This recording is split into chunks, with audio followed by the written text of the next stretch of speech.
Assalamualaikum warahmatullahi wabarakatuh. Perkenalkan, nama saya Rifulun Fendi, NIM 19067669, Pendidikan Teknik Mesin dari Fakultas Teknik.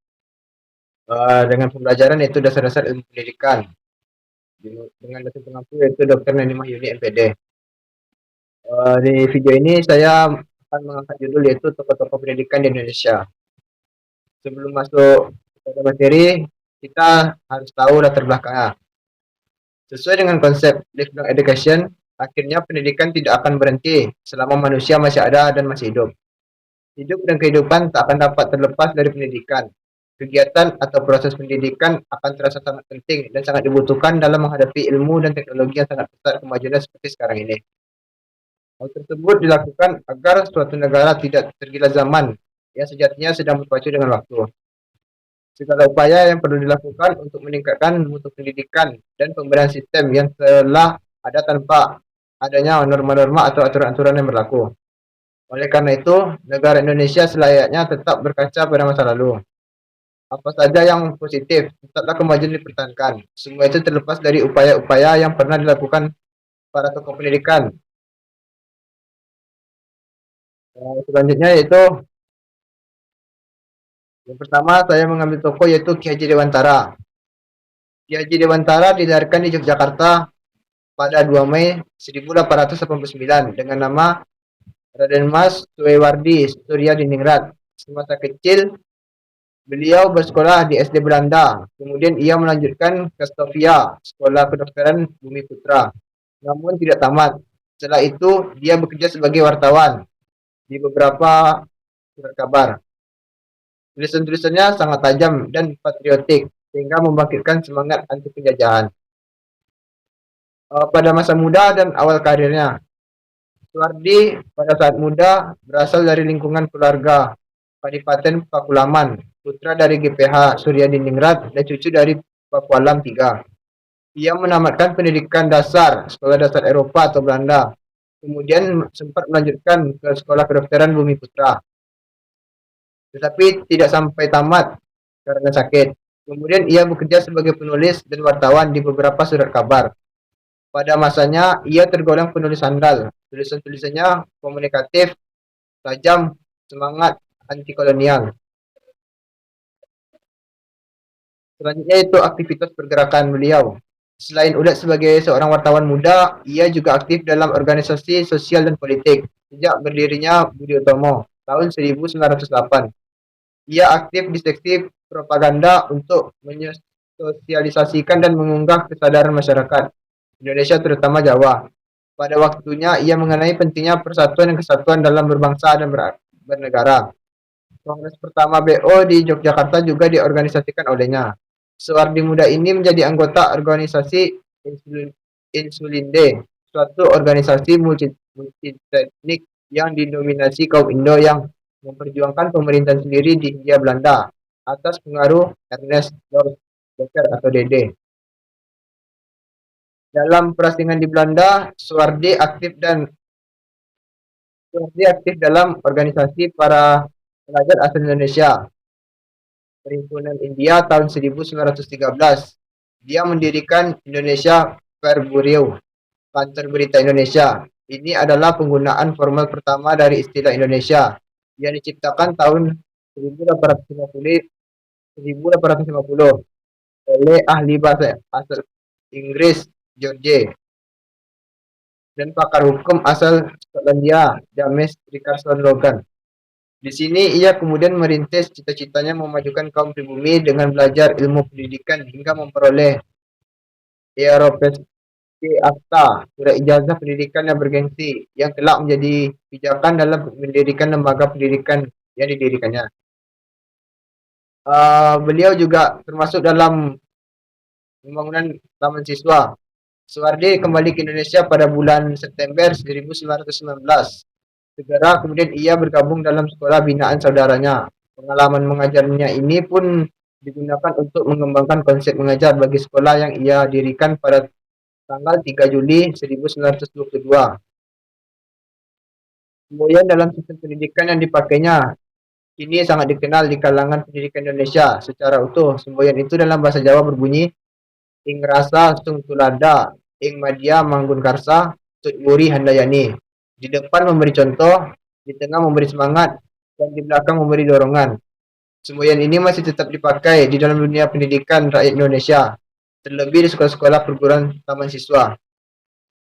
Pengabdian beliau pada masa Indonesia Merdeka yaitu pertama itu surat ketetapan Presiden Indonesia tentang pengangkatan Ki Hajar Dewantara sebagai Mahaguru Sekolah Polisi Republik Indonesia bagian tinggi. Dalam kabinet pertama Republik Indonesia, Ki Hajar Dewantara diangkat menjadi Menteri Pengajar Indonesia. Pada 1957, ia mendapat gelar doktor kehormatan. Ia dinyatakan sebagai Bapak Pendidikan Nasional Indonesia dan hari kelahirnya dijadikan Hari Pendidikan Nasional, yaitu tanggal 28 November 1959. Ia meninggal dunia di Yogyakarta tanggal 26 April 1959 dan dimakamkan di Taman Wijaya Breta. Yang kedua yaitu tokohnya Ki Haji Ahmad Dahlan. Kiai Haji Ahmad Dahlan lahir di Yogyakarta 1 Agustus 1868. Nama kecilnya yaitu Dahlan. Nama kecil Ki Haji Ahmad Dahlan adalah Muhammad Darwis. Ia merupakan anak keempat dari 7 orang bersaudara yang keseluruh saudaranya perempuan, kecuali adik bungsunya. Pendiri Muhammadiyah ini termasuk keturunan yang ke-12 dari Maulana Malik Ibrahim, salah seorang yang terkemuka di antara Wali Songo, yaitu pelopor penyebar agama Islam di Jawa. Riwayat pendidikannya yaitu pada umur 15 tahun, ia pergi ngaji dan tinggal di Mekah selama 5 tahun. Pada periode ini Ahmad Dahlan mulai berinteraksi dengan pemikiran-pemikiran pembaharuan dalam Islam. Beliau juga ikut dalam beberapa organisasi. Yang pertama itu mendirikan Muhammadiyah. Selain itu kemudian ditindaklanjuti Kiai Dahlan dengan mendirikan sebuah organisasi yang diberi nama Muhammadiyah pada 18 November 1912 atau bertepatan dengan 8 Zulhijjah 1330. Yang kedua yaitu mendirikan Aisyah. Di bidang organisasi pada tahun 1918 beliau bersama dengan istrinya yakni Nyai Ahmad Dahlan membentuk organisasi Aisyah yang khusus untuk kaum wanita. Yang ketiga itu mendirikan Hizbul Watan karena menyadari pentingnya peran kaum wanita dalam hidup dan perjuangan sebagai pendamping dan partner kaum pria. Sementara untuk pemuda, Kiai Dahlan membentuk Patpinder atau Pandu, sekarang dikenal dengan nama Pramuka, dengan nama Hizbul disingkat HW.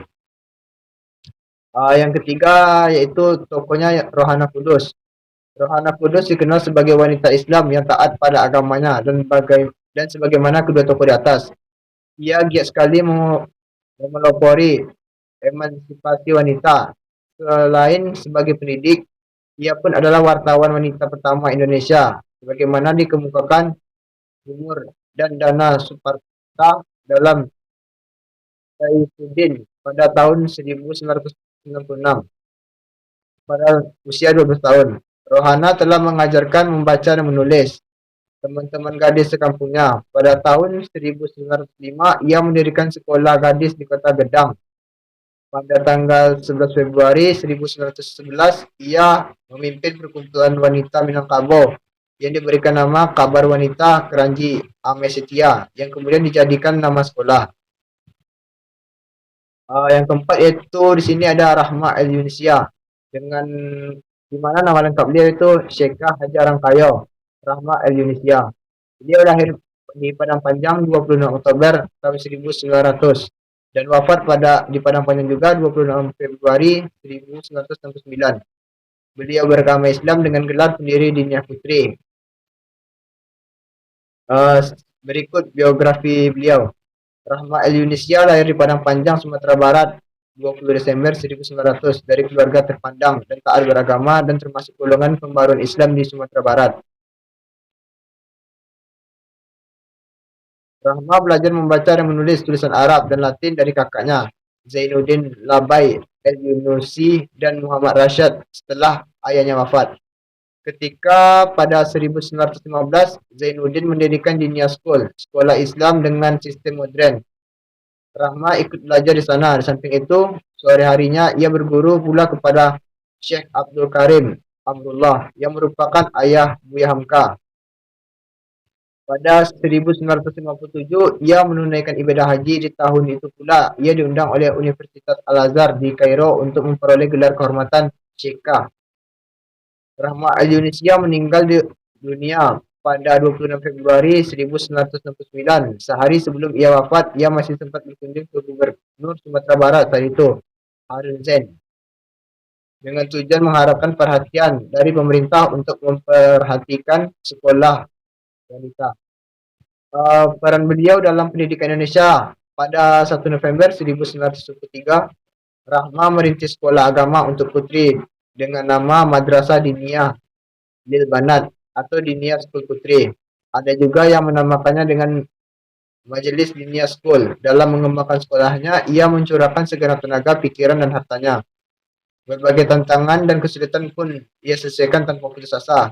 Sebuah ruang di Masjid Pasar Usang adalah tempat belajar yang ia gunakan pertama kali tanpa peralatan belajar yang memadai, tetapi untuk kegiatan belajar mengajar diperlukan tempat yang representatif.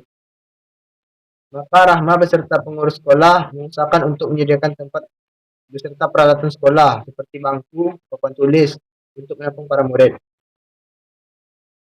Baiklah, masuk ke kesimpulannya. Banyak tokoh Indonesia yang memiliki pemikiran maju, khususnya dalam bidang pendidikan. Beberapa tokoh pendidikan seperti Ki Hajar Dewantara, Ki Hajar Dahlan, dan lainnya. Tokoh-tokoh tersebut adalah insan-insan bermartabat yang memperjuangkan pendidikan dan sekaligus tujuan kemerdekaan, yang berjuang melepaskan cengkraman penjajah dari bumi Indonesia. Dari kesimpulan di atas dapat dipahami bahwa tokoh-tokoh pendidikan di Indonesia sangat berpengaruh dan andil dalam perkembangan sistem perkembangan pendidikan di Indonesia yang memiliki pemikiran maju,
khususnya dalam bidang pendidikan. Mungkin sekian video dari saya. Lebih dan kurang saya mohon maaf atas kesalahan yang terjadi. Saya akhiri. Assalamualaikum warahmatullahi wabarakatuh.